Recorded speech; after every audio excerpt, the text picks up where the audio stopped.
Teresa Fedor and thank her for being up here with us and for supporting Hillary. We're very close to our Senate district. The gentleman standing with her is Jeff Crowther, a member of Hillary's Veterans Outreach. We have more veterans in more states doing more work than her because of any other campaign.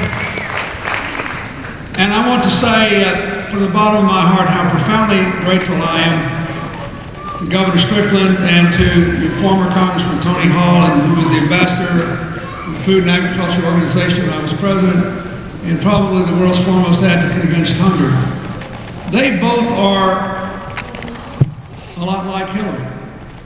They're both people of profound faith, and they believe in the book of James, which says that we will show our faith by our works.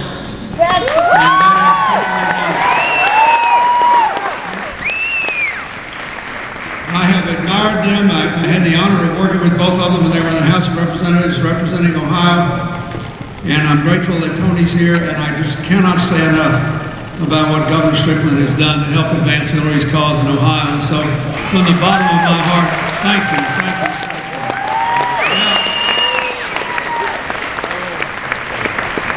Now, let me tell you, contrary to what Ted Strickland took one of my best lines. The obvious bias of the pundits in dancing on Hillary's grave is the only dance they know. They danced on her grave after Iowa. They took bets on how bad she was going to lose New Hampshire, and she won. The most powerful union in Nevada was against her. She was going to definitely lose Nevada, and it was a caucus, and we can't win caucuses because they have more intense, younger people with free time. And it turned out that 2/3 of the members of the culinary workers in Las Vegas wouldn't vote for the union's choice because they wanted to vote for Hillary. So we won again. And then they said, well, they're definitely going to lose California, all the momentum and all the big stars are on the other side. And look at Massachusetts. She can't win there. Governor Patrick, Senator Kennedy, Senator Kerry, they're all against her. This is history. She won in Massachusetts by 15%. She won in California by 10%. She carried New Mexico and Arizona and Arkansas and Tennessee and Oklahoma and New Jersey and New York. And she got, I think it's very interesting because Arkansas is one of those red states. You know, we voted 3 times for Democrats since 1944. Only 3 times. 64. We voted, they voted twice for me, but I was their governor. And once for President Carter. Hillary got 70% of the Democratic vote.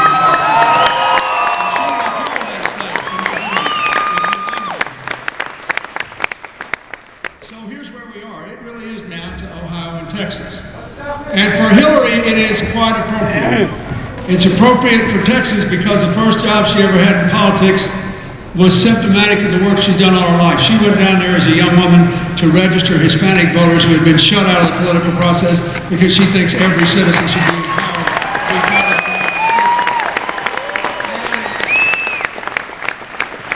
Ohio is really important for a couple of reasons. First, the personal one. I didn't have enough votes to be nominated for president when I ran until June the 2nd, 1992. And one of the things that you will not read in the accounts of this election is I lost most of the same states in February that she lost. They just weren't all jammed up there together. But I did. And I lost a lot of those caucus states because more of the upscale people who wanted a feeling of change rather than the fact of change were not for me. But when Ohio voted for me on June the 2nd, 1992,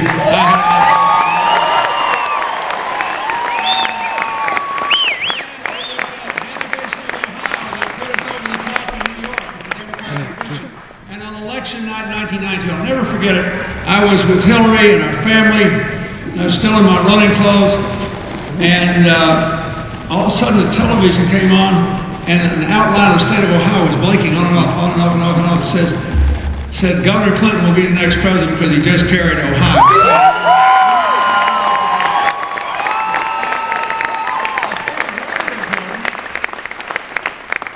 Since the Republicans fielded their first candidate for president, John C. Fremont, in 1856, no Republican has ever been elected president of the United States without carrying Ohio. You were going to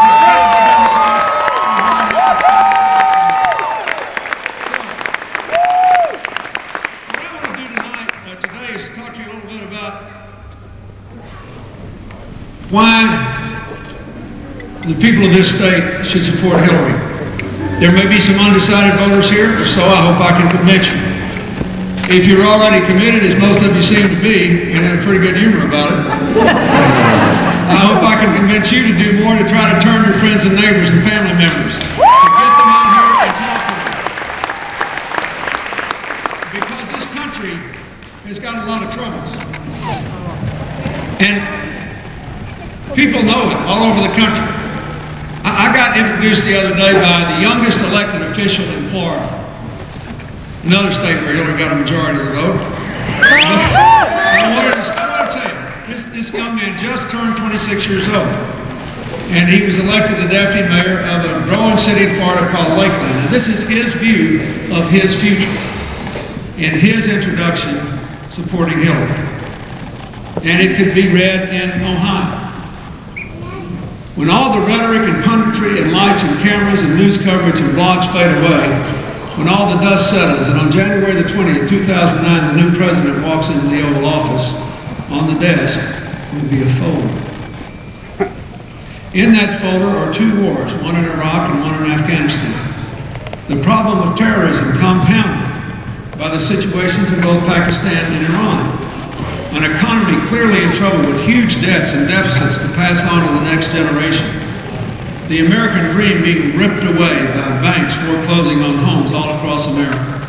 Nearly 50 million Americans without health insurance, the American dollar virtually worthless outside our country, the list of allies few and far between. The folder goes on and on. This is what he says. This is not to depress you, but to impress upon you the challenges we face. It is time for solutions to these challenges. There is one candidate in the solutions business, Senator Hillary Clinton.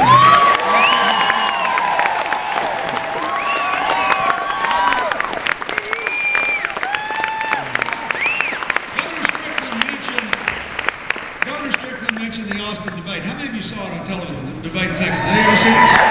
Well, it was very interesting, I thought, because it showed once again that the Democratic Party has been fortunate this year. We don't have to be really against anybody. We've had a lot of good candidates, and a lot of those have been eliminated. Were very impressive. I thought Senator John Edwards ran an amazingly impressive campaign.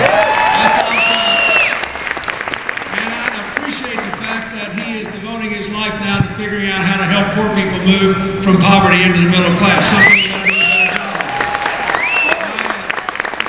Governor Richardson had two positions in my cabinet. The first serious Hispanic to run for president. Senator Biden, Senator Dodd, Congressman Kucinich. All these people have done things in their life. But I thought it was really interesting because you saw in the closing of these two intelligent, eloquent Americans what the clear choice is in this race. For sure. You saw it clearly. One said, you should vote for me because I am the change. I represent, I symbolize the change. When I speak, people know I am.